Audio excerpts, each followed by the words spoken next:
Sebelumnya selamat siang. Faisal kembali lagi nih, mungkin hari ini mau sedikit minta wawancara terkait kemarin kan Om Faisal sudah ada preskon bareng teman-teman media di pihak sebelah juga, dari Om Dodi juga mengatakan, sudah preskon juga mengatakan yang seolah-olah sudah memberi omongan memang benar adanya perpecahan di antara kedua keluarga nih. Mungkin seperti apa menanggapinya, sedangkan dari Om Faisal sendiri kan menahan untuk tidak memberitahu gitu Om. Seperti apa tuh? Oh, dia bilang memang udah ada perpecahan begitu katanya? Iya benar, sedang ada. Sebenarnya perpecahan itu enggak perpecahan begitu besar sih. Sebenarnya masalahnya kalau dipikir masalah-masalah kecil aja. Tapi memang kalau kecil kalau dibesarkan memang bisa besar dia. Iya. Jadi saya menahan memang terus terang saja. Saya nggak ingin ada perpecahan yang berkelanjutan. Iya. Saya inginnya ada perdamaian, ingin adanya kerjasama, ingin adanya kekeluargaan, itu intinya. Makanya saya nggak ingin mengatakan hal-hal yang terlalu sensitif. Terus terang hal sensitif itu ya dia bilang umpamanya udah terjadi perpecahan, saya nggak pecah, saya kan welcome aja, nggak ada masalah. Itu menurut saya. Jadi makanya welcome aja saya apa yang akan membuat kita perpecahan? Kenapa kita harus pecah? Ya. Kenapa harus kita pecah? Ini kan jelas ya, barang jelas ya. Artinya sesuatu itu jelas. Kenapa harus berpecah? Kenapa harus kita berebut-rebut? Apa yang mau kita berebut? Tujuan kita, kalau tujuan kita kan satu, kita ingin hidup Galani baik, masa depan Galani baik, pertumbuhannya terjaga. Kan itu tujuan. Kenapa kita harus pecah? Saya selaku kakek, dia juga kakek kan ya. dia. Ya tujuan kita kan satu. Kenapa kita harus berpecah? Seharusnya kan saya bersatu. Benar. Jadi harapan saya bersatu sama dia untuk mendidik cucu ini, untuk mengasuh cucu ini. Tapi kalau dia bikin statement dia udah merasa udah nggak enak kan sama saya, mau kan saya harus menjawab.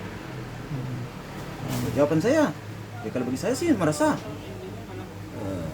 masih dalam kapasitas, tidak begitu persoalan besar menurut saya. Iya. Kalau seandainya masih membuka hati, saya membuka hati, dia membuka hati, semuanya bisa saja. Tapi kalau dia udah berbicara begini itu saya itu tentu saya harus jawab juga. Kalau nggak saya jawab nanti lain lagi orang. Iya. Jadi yang cukup bisa yang memberatkan pihak Om Dodi katanya terkait di hari kedua setelah meninggalnya Vanessa dan Mas Bibi, Om Faisal katanya sudah mulai membuka pembicaraan mengenai hak ahli waris segala macam gitu, yang mungkin dirasa Om Dodi masih di masa berduka, tapi Om Faisal sudah mungkin membicarakan itu. Mungkin seperti apa sih Faisal mungkin kenapa hal itu bisa terjadi gitu? Apa sebenarnya kondisi seperti apa sih gitu Pak? Apakah benar di hari kedua setelah meninggal memang sudah membicarakan hal itu gitu Pak? Ya, saya akan melihat semuanya, melihat gelagat, melihat melihat perkembangan. Jadi karena sama Dodi ini kan saya jarang ketemu. Jadi memang semuanya itu kita harus bergerak cepat karena dia tuh pertama jarang saya ketemu. Jadi saya jelaskanlah. Ada pihak asuransi menghubungi saya, Pak, dia asuransi, tapi harus ada jelas hak perwaliannya. Ya saya sampaikan lah ke Mas Dodi. Waktu itu bukan hari kedua ya, hari berapa, hari ketiga atau saya nggak tahu kan lah ya, bukan secepat itu ya. Salah saya. Dan juga supaya barang-barang di rumah itu bisa di-manage, artinya bisa dimentaris. Jangan ada yang ngambil ini, ngambil itu, kan gitu. Sebab kenapa? Yang pertama itu haknya Gala, kan gitu menurut saya. Nah, sehingga saya sampaikan kepada dia, kita kayaknya perlu bikin surat ini supaya bisa surat perwalian supaya bisa mengurus ini, mengurus itu, bilang saya. Ayah nggak apa-apa Pak Haji, katanya. Oke. Terus setelah berjalan waktu mungkin beberapa hari, 5 atau 6 hari, saya bilang, Pak Dodi, bagaimana hak perwalian? Pak Dodi setuju nggak kalau saya jadikan perwalian? Oh setuju Pak Haji, nggak ada masalah. Oke. Kemudian berjalan waktu belum saya urus kan, hari berapa? Udah nggak tahu hari berapa. Semuanya ke belakang saya tanya lagi, Pak Dodi, gimana? Saya urus lagi surat, uruslah Pak Haji. Tapi Pak Dodi temanin saya, boleh saya temanin. Saya urus lah. Waktu itu hari hari Jumat kalau nggak salah. Hari Senin saya telepon dia. Saya waktu di pengadilan. Pak Dodi bisa datang nggak ke pengadilan? Kenapa? Saya perlu surat ini. Saya bilang begitu. Pak Dodi bisa datang? Bisa datang, dia dibawa surat.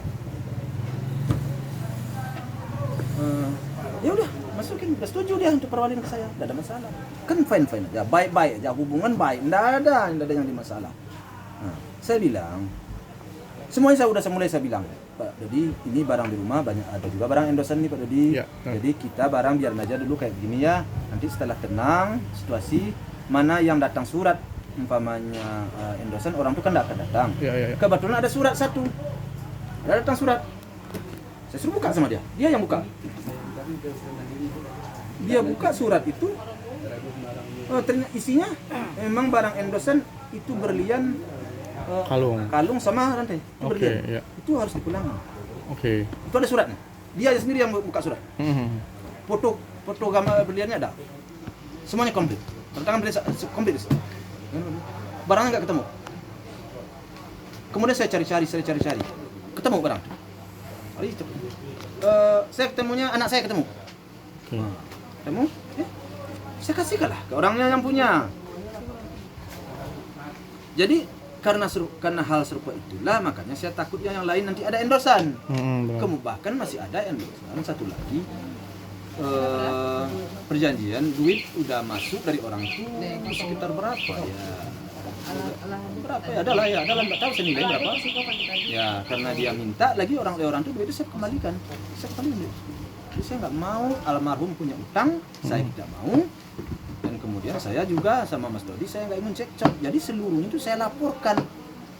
Ada WA atas. Saya perlihatkan, nih Pak Dodi. Ini Pak Nes minjam tas orang, ini ada WA. Tasnya itu. Ya. Ini orangnya minta dipulang. Bagaimana Pak Dodi? Pak Dodi jawab waktu itu 40 hari aja, di atas 40 hari. Tapi orangnya WA anak saya. Saya mau ambil katanya. Orangnya baik banget, orangnya orang jujur. Karena ada WA-nya barang buktinya. Saya pulang ke Pak Dodi minta 40 hari. Saya waktu itu Pak Dodi minta 40 hari, enggak selesai Pak Dodinya sebentar itu udah pulang. Belakangnya enggak Pak Dodi, memang saya kasihin aja karena WA-nya udah bukti udah cukup. Saya pulangin. Memang begitu saya. Jadi supaya maksud saya menyebut hal ini itu supaya jangan nanti semuanya plak, jangan begitu aja. Jadi secara bertahap gitu. Jadi nggak ada tujuan saya, bukan saya jual mau saya masukkan duitnya kantong, bukan begitu. Pak Haji, mungkin kan seolah-olah jadi masyarakat juga menganggap karena harta nih Pak Haji jadi terjadi ramai ini, mungkin seperti apa Pak Haji, mungkin transparansi yang terjadi di antara Pak Dodi dengan Pak Haji seperti apa sih, termasuk mungkin bantuan-bantuan dari teman Vanessa dan Bibi yang masuk, mungkin larinya kemana Pak, dipegang ke adiknya Bibi atau seperti apa sih Pak Haji? Begini, semuanya ya sebenarnya permasalahannya tumbuhnya bukan setelah saya laporkan tadi di pengadilan, dia udah setuju. Ya. 2 hari setelah itu dia datang pulang. Dia pulang meminta surat-surat untuk pencairan dana prudensial. Menurut dia prudensial ini ahli warisnya dia dan Mayang. Terus dia minta akte kelahiran, kakak, surat nikah, semua surat-surat. Terus dia minta KTP saya. Dia minta KTP istri saya. Disiapkanlah oleh istri saya. Kemudian dia minta tanda tangan surat. Saya tanda tangan. Istri saya tanda tangan. Saya tanya berapa nilai prudensial? Dia jawab 30 juta. Padahal anak saya, keluarga saya udah dihubung oleh prudensial, nilainya lebih dari 500. Lebih dari 500 juta. Saya tahu. Saya diam aja. Tidak ada masalah. Begitu selesai surat itu saya tanda tangan, dia taruh di sana. Kemudian dia bilang, apa dia bilang sama saya? Pak Haji, saya juga mau ahli waris, perwalian katanya. Emosi enggak saya? Suratnya sudah selesai saya kasihin, sudah saya tanda tanganin. Dia minta begitu. Padahal dari awal saya sudah tahu bahwa prudensial itu nilainya 500 juta lebih. Tetapi karena itu memang diperuntukkan untuk dia dan anaknya menurut keterangan polis asuransi katanya, saya nggak baca. Saya nggak pernah ungkit, saya nggak pernah ganggu, saya nggak pernah protes. Saya nggak berprotes masalah uang, 530 juta loh.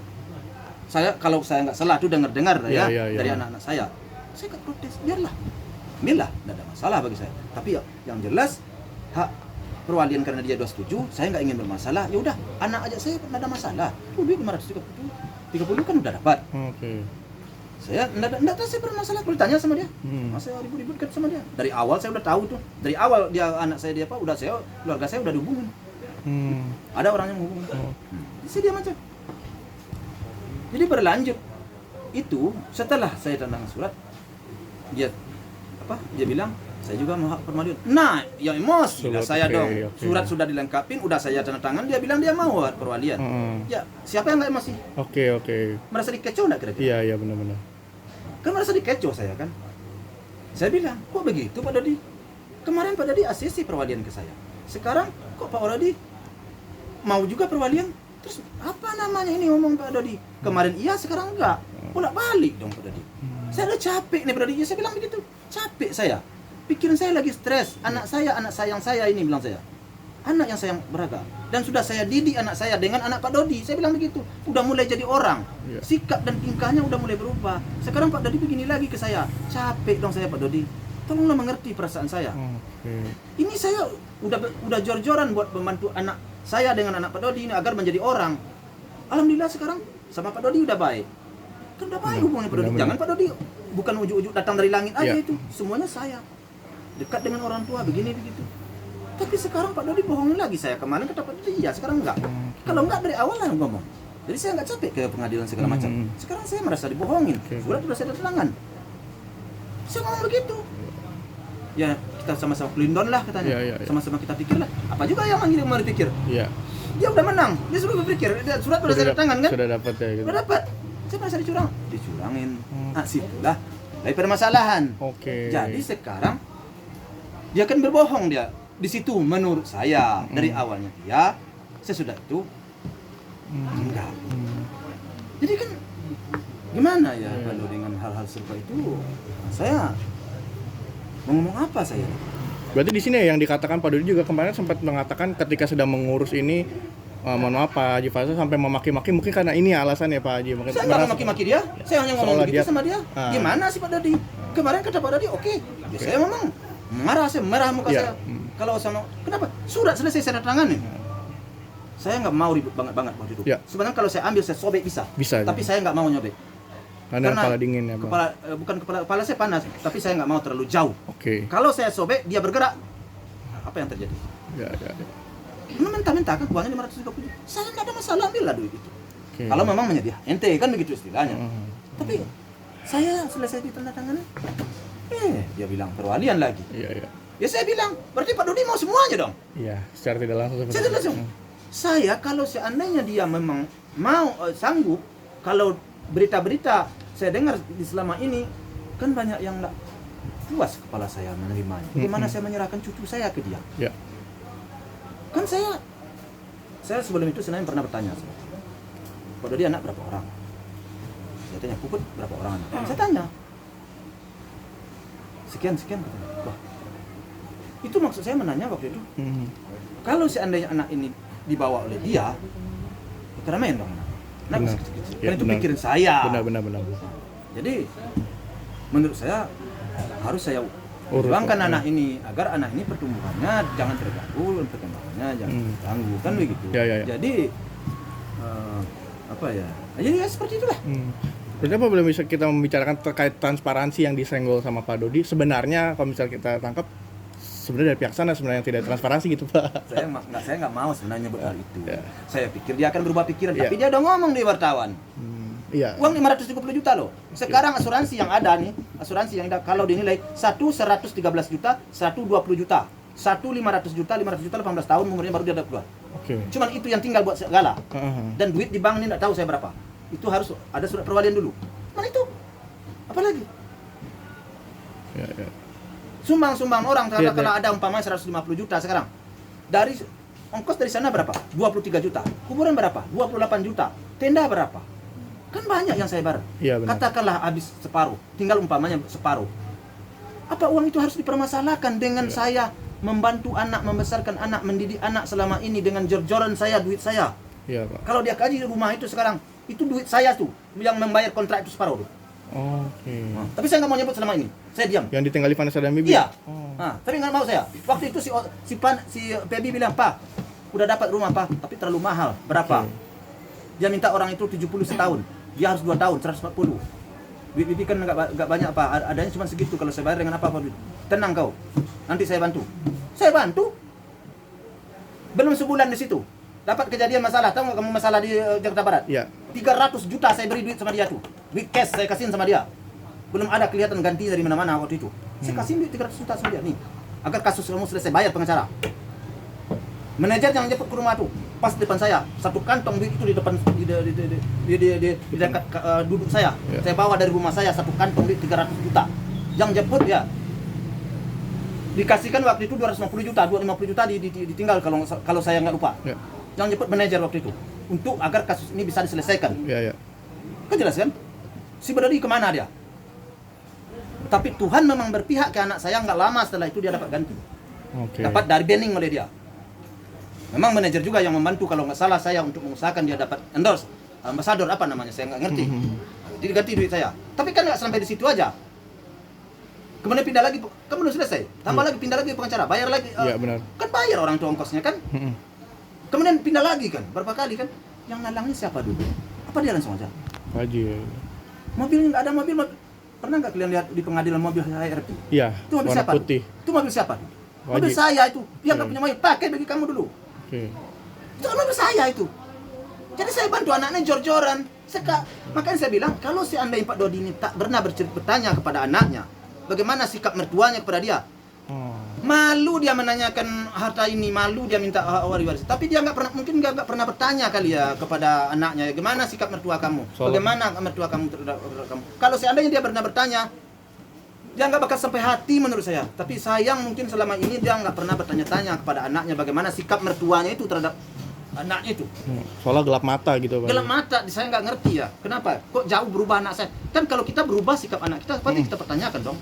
Udah baik kok baik kan? Kok tiba-tiba baik kan sama kita, baik kan sama anak, berkirim duit. Kan dia sendiri ngakui. Ya. Kan ngirim duit kepada adiknya kan? Ya. Itu siapa belakang? Kalau kamu dapat duit, bantu adik kamu. Bantu papa kamu. Sayangin dia. Untuk apa hidup nih nak? Kita harus keluarga itu harus damai nak. Orang tua itu bumi langit bagi saya. Kalau bagi saya, saya bilang begitu kepada anaknya, kepada baby anak saya. Alhamdulillah udah berubah. Tapi sekarang apa yang saya dapatkan? Semuanya itu. Kosong semua. Gak balasan dari dia. Apa ini? Dia minta lagi anaknya. Aduh. Terima kasih mana? Jadi sayang 1000 kasih. Yang berarti selama ini dia nggak pernah datang ke anaknya dan menanya-nanyakan sikap saya terhadap anaknya. Kan seharusnya kita pelajari kan bagaimana mertua anak kita itu terhadap anak kita.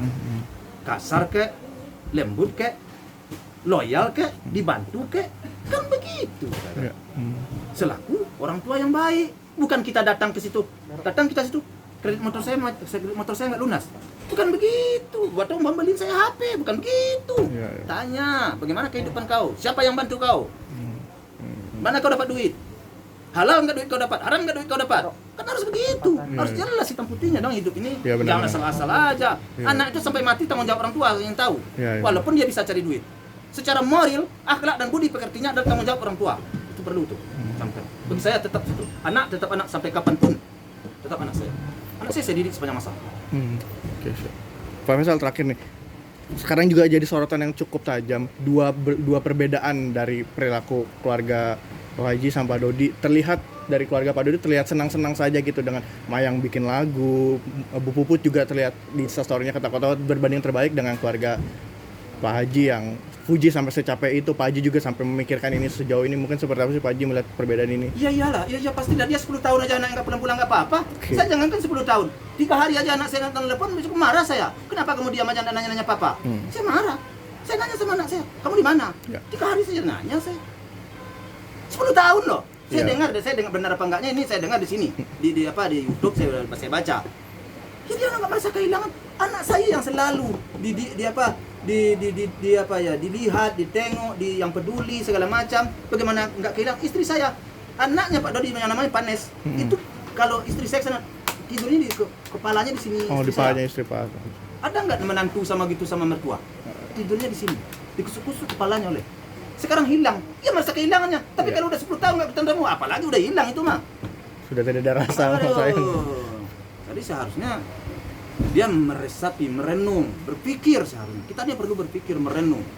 Jangan asal menurut aturan begini. Nggak bisa begitu. Bagaimana sikap tingkah kita ini udah benar apa belum? Kita selaku orang tua sampai kapanpun tanggung jawab sama anak itu ya tetap tanggung jawab. Ya. Tapi besar harapan dari Pak Haji di nanti tanggal 30 saat mediasi masih besar harapan untuk bisa. Saya ingin berdamai. Saya nggak ingin bermasalah ini besar. Saya ingin ya Sigala ini walaupun saya udah dibohongi beberapa kali, saya ingin anak saya, cucu saya yang Gala ini dididik berdua dengan dia. Dididik berdua. Saya ingin saling memberikan masukan. Kalau seandainya saya nanti umpamanya mengasuh anak ini, saya ingin masukan dari dia. Oke, di waktu kecil umpamanya mungkin dia belum ada beri masukan, atau kalau ada syukur alhamdulillah. Udah besar mungkin dia bisa mendidik apa kan begitu.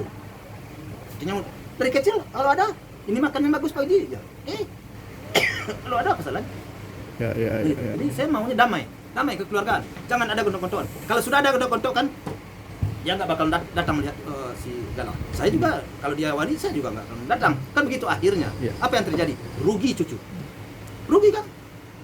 Intinya sebenarnya yang diperjuangkan hanya legalitas ya Pak Haji. Legalitas yang diperjuangkan. Bagi saya legalitas Kenapa legalitas? Itu saya perjuangkan. Karena perlu administrasi kalau mengurus surat-surat tentang Gala. Untuk masa depan. Itu aja, masa depan.